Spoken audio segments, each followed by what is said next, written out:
Welcome back to my channel Parmar PCS. So this is our new series called Preparation Through Syllabus.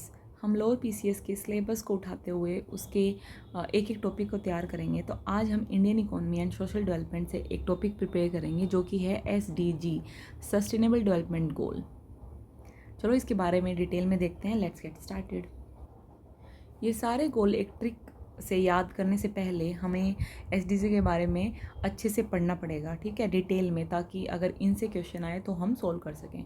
तो देखो, जैसा कि आपको पता है ये सस्टेनेबल डेवलपमेंट गोल हैं वो 17 है, ठीक है। किसके द्वारा अडोप्ट करे गए थे? UN, यूनाइटेड नेशन, ठीक है, 2015 में। टारगेट ईयर क्या रखा गया कि ये कब तक पूरे करने हैं हमें? टारगेट ईयर रखा गया 2030, ठीक है। ग्लोबल लेवल पर जो SDG रैंकिंग है वो कौन निकालता है? तो UN का एक डिपार्टमेंट है, it's called sustainable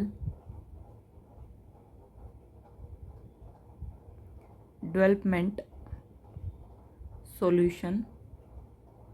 solutions network, ठीक है। ये SDG का जो रैंकिंग है सारे कंट्रीज़ की वो निकालता है। तो इंडिया की रैंक क्या है वो हमारे लिए इम्पोर्टेंट है।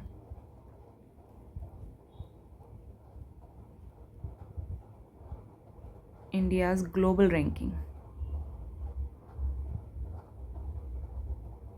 वो है 99th, ठीक है, आउट ऑफ 193 कंट्रीज़। अब ये पहली बार हुआ है कि इंडिया ने टॉप 100 में अपनी जगह बनाई है। तो अगर ये स्टेटमेंट आ जाए कि it is the first time that India Kemps under top 100, तो ये स्टेटमेंट क्या होगी? बिल्कुल सही होगी। अब देखते हैं कि इंडिया के लेवल पर, नेशनल लेवल पर अपने इंडिया में ये रैंकिंग कौन निकालता है? तो SDG रैंकिंग इन इंडिया वो कौन निकालता है? Released by NITI Aayog. ये एक थिंक टैंक है, आपको पता होगा। इसकी फुल फॉर्म क्या है? National institution for transforming India. अब इसके अकॉर्डिंग ये पूरे नेशनल लेवल पे ऐसे नहीं निकालता कि पूरी इंडिया की कोई रैंक दे देगा। हाँ, एक ओवरऑल स्कोर ज़रूर देता है ये इंडिया को। तो जो ओवरऑल स्कोर है इंडिया का वो क्या है? ओवरऑल स्कोर वो है 71 आउट ऑफ 100। लेकिन ये क्या करता है? हर स्टेट को रैंकिंग देता है, ठीक है। तो इसमें जो टॉप करा है वो कौन से स्टेट ने करा है? उत्तराखंड ने। कितने स्कोर के साथ? 79 आउट ऑफ 100। नेशनल से भी ज़्यादा है, ठीक है। जो ओवरऑल स्कोर है पूरे इंडिया का उससे भी ज़्यादा है। केरला ने भी सेम। तो ये टॉप 2 याद रख लेना आप, ठीक है। 79 आउट ऑफ 100। सबसे जो बॉटम है, लोवेस्ट स्कोर किसने करा है? बिहार ने। इसका स्कोर है 57 आउट ऑफ 100। ये पेपर यूपी का है, लोअर PCS के बारे में हम पढ़ रहे हैं।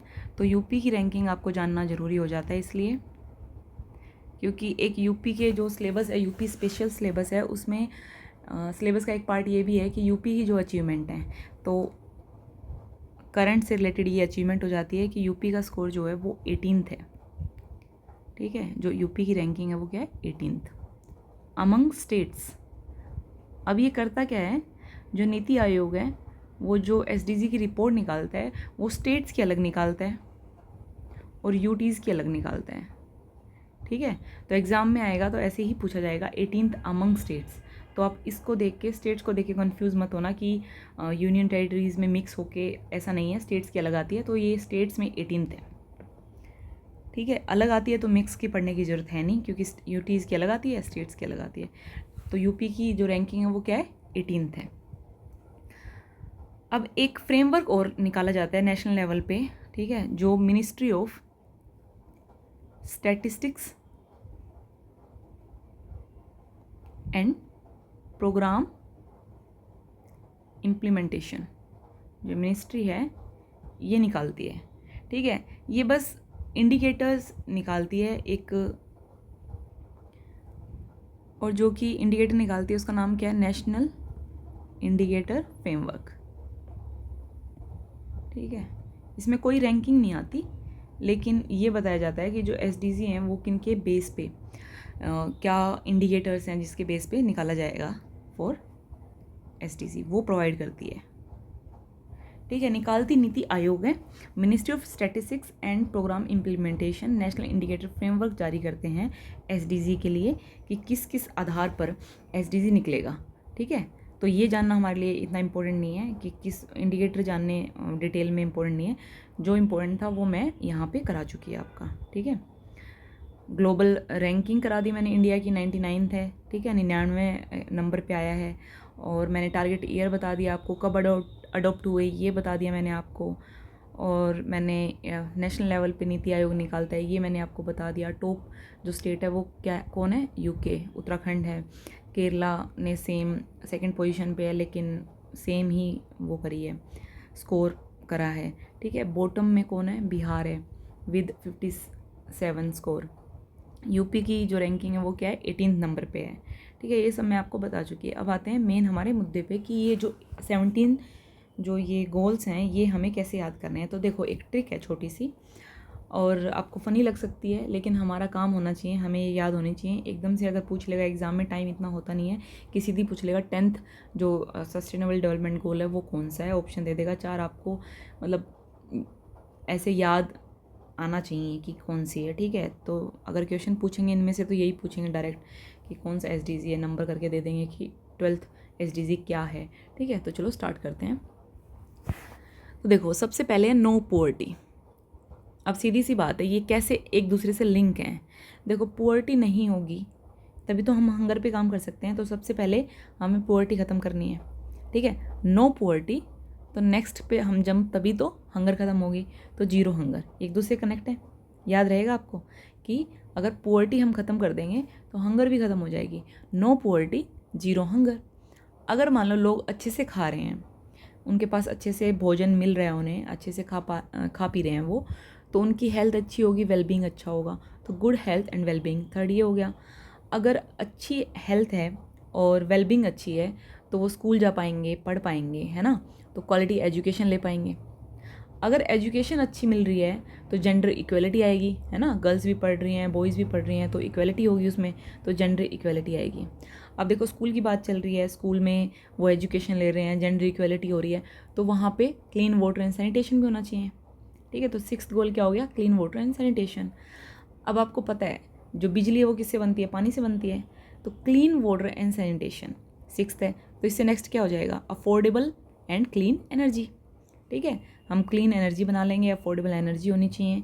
उसके बाद अब देखो, अगर सारी चीज़ें एनर्जी से ही चलती हैं, ठीक है, हमें कहीं जाना है तो हमें गाड़ी में पेट्रोल डलवाना पड़ेगा। ठीक है, तो सब एनर्जी से होता है। हम घर में रहते हैं, कुछ भी काम करना है हमें, सो लाइट से ही होता है। तो अफोर्डेबल एनर्जी होगी और क्लीन एनर्जी होगी, तो उससे decent work and economic growth बढ़ेगी, है ना। और अगर डिसेंट वर्क होगा और इकोनॉमिक ग्रोथ बढ़ेगी तो इंडस्ट्रीज़ आएंगी, इनोवेशन होगी एंड इंफ्रास्ट्रक्चर बढ़ेगा। ठीक है, तो 9th गोल क्या हो गया, इंडस्ट्री, इनोवेशन एंड इंफ्रास्ट्रक्चर। अब ये सब हो रहा है, मान लो इंडस्ट्री बढ़ रही है, इनोवेशन हो रही है, इंफ्रास्ट्रक्चर हो रहा है, तो ये भी तो कहीं ना कहीं इनइक्वालिटी को कम करेगा, है ना। लोग सक्षम होंगे, लड़कियां एम्पावर बनेंगी, ठीक है, जॉब करेंगे, लड़के जॉब करेंगे, तो ये भी कहीं ना कहीं रिड्यूस करेगा इनइक्वालिटी को। अब यहाँ पे इनइक्वालिटी रिड्यूस हो गई। ठीक है, लड़कों और लड़कियों के पास अच्छा खासा पैसा है, तो वो क्या करेंगे, वो सस्टेनेबल सिटीज़ एंड कम्युनिटीज़ बनाएंगे। ठीक है, एक साथ रहेंगे, ठीक है, सिटीज़ में रहने लग जाएंगे। अब वहाँ पे रहेंगे तो रिस्पॉन्सिबल कंजप्शन और प्रोडक्शन भी तो करना पड़ेगा, है ना, अच्छे से रिस्पॉन्सिबिलिटी के साथ रहना पड़ेगा। तो हमारा 12th जो गोल है वो क्या हो गया, रिस्पॉन्सिबल कंजप्शन एंड प्रोडक्शन। अब देखो, सिटीज़ में रह रहे हैं, रिस्पॉन्सिबल कंजप्शन कर रहे हैं, प्रोडक्शन कर रहे हैं, तो क्लाइमेट पे तो फ़र्क पड़ेगा, तो हमें क्लाइमेट को एक्शन में लाना पड़ेगा, क्लाइमेट एक्शन 13th। और सबसे पहले हमें पानी की ज़रूरत होती है। घर पे आते हैं, कहीं से थके हारे आते हैं, सबसे पहले हमें पानी पीना होता है, तो लाइफ बिलो वाटर।